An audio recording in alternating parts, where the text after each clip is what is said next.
Quels fruits Adam et Ève ont-ils mangé dans le jardin d'Éden? Une pomme? Des relations intimes? Ou autre chose? La majorité des chrétiens pensent qu'il s'agit d'un fruit normal, comme ceux que l'on trouve dans nos arbres, mais une minorité pense qu'il s'agit d'une relation intime. Je vous donnerai une réponse définitive à cette question après le générique.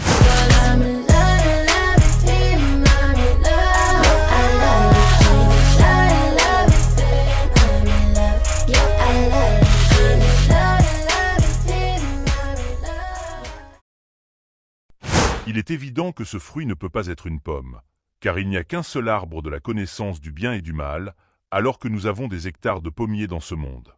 De plus, la porte qui mène au jardin a été fermée par 2 anges après l'expulsion d'Adam et Ève, ce qui rend impossible son déplacement hors du jardin. Peut-être il s'agirait d'une relation intime illustrée par un fruit?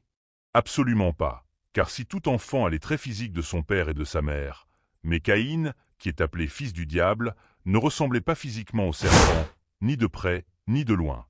Il était un homme comme son frère Abel. Il avait des pieds, des mains, une bouche et un appareil génital masculin. Constatez que la Bible n'a jamais dit que le serpent était le diable, mais plutôt l'animal le plus rusé. Donc il était bien différent du diable, à une exception près, la ruse.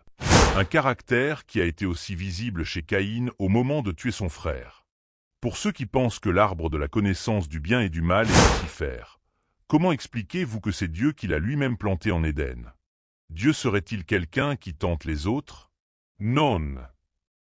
La Bible est claire. Dieu ne tente personne, donc l'arbre de la connaissance du bien et du mal ne peut pas être Satan ou Lucifer. Si tu veux connaître la vérité qui va te libérer de tous les faux pasteurs et faux prophètes, abonne-toi pour ne pas manquer la 2e partie qui parlera de ce que représente vraiment l'arbre de la connaissance du bien et du mal. N'oublie pas de partager la vidéo au nom du Seigneur Jésus-Christ. Amen.